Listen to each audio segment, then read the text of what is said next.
You're asking some questions. I think what I hear you asking about are questions around how do we translate this really exciting, interesting, heterodoxical movement that once was known as the IDW and may still be known by some of us that are loyal to the IDW. But how does that translate into political change? I have friends on the political right who think that I am deeply naive for attempting to be an independent. Dave Rubin, Chris Rufo are friends of mine that are now fully Republican. Dave is, I believe he's a Trump supporter. And Chris Rufo works closely with Governor DeSantis in Florida. I have other friends, close friends, family that just think Republicans are evil. They think that Trump is a would-be dictator. We talked a little bit before. I voted for Clinton and Biden. I did not vote for Trump. There's things about Trump I do not like. There's other things about Trump that I actually appreciate, including changing the Republican Party's position on entitlements, changing the Republican Party's position on gay and lesbian, affirming gay and lesbian relationships, and taking a stronger position against military intervention abroad.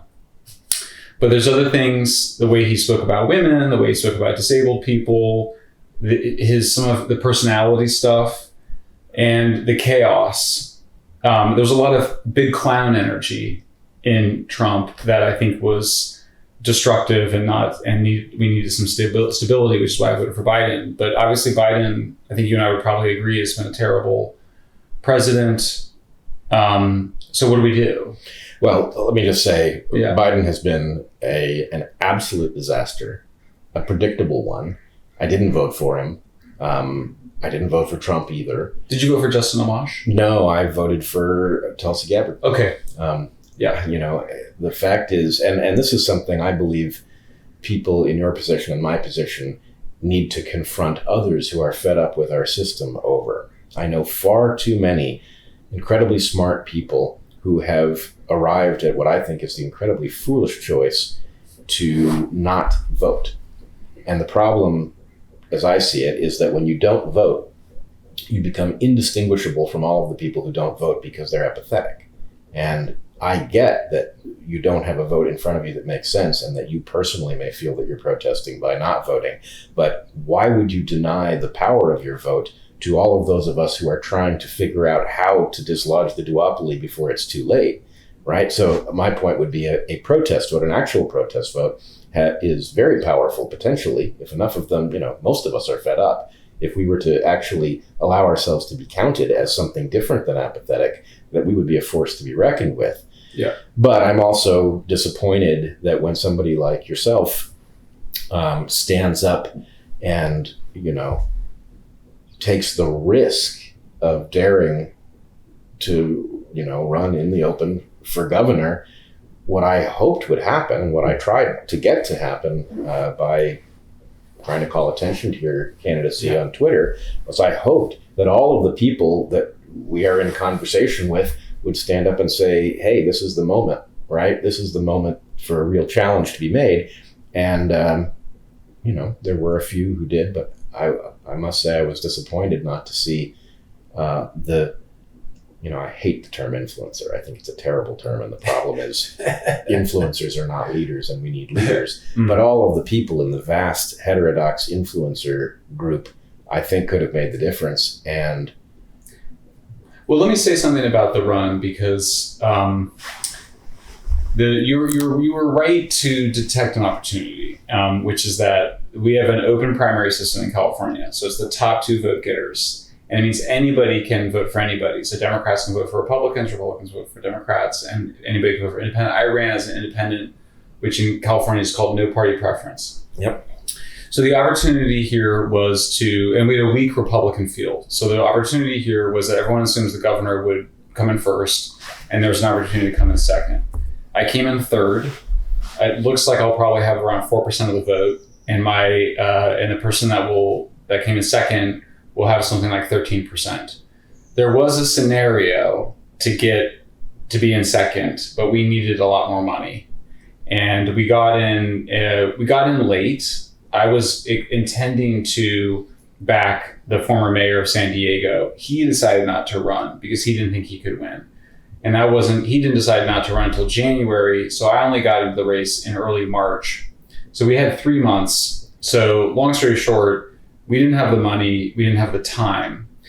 I don't think we should be, I think one question is, if we had had more money, could we have come in second? I think so. If we had come in second, could we have won in the general? I think there was a shot. Would have still been difficult, but we would have done better than the 40% that the 38 to 40% that the Republicans always get in California. So I just wanted to lay that out there because I think we don't want to overread what happened here. And then I think it's also more challenging at the federal level with the presidential election than it is in open primary state. I was disappointed. I'll tell you something. I was disappointed because the whole time I'm campaigning, Andrew Yang is talking about the need for a third-party candidate, and he never endorsed me. Now, I didn't go asking for it either, so it's not like I'm not crying about it. But I thought it was a little weird. Like, here you have somebody who is actually running in an open primary, and Andrew Yang's out there talking in the abstract.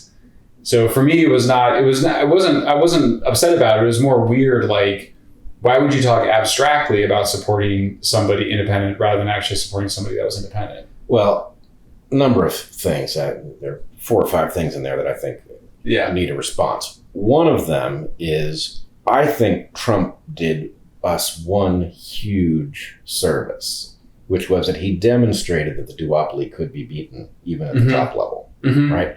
And he did that under the red banner, but he basically commandeered the Republican Party over the objection of the power brokers and demonstrated that they could not outfox him. Now, I think he was, the very same character traits that allowed him to do that made him the wrong guy for the job, for sure. Right. But nonetheless, the knowledge that it is possible is very interesting. Yeah. And with respect to your point about Andrew Yang in particular, and I must say, I have not met Andrew in person. He and I have corresponded, and I consider him a friend, and I greatly appreciate what he's doing. Yeah.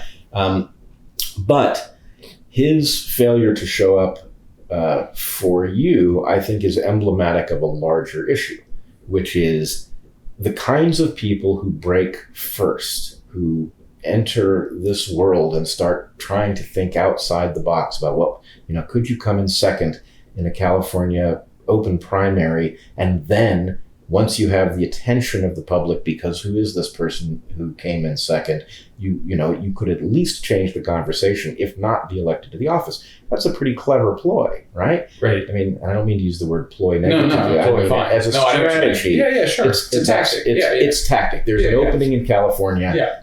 Wouldn't it have been marvelous if this had worked? Yeah.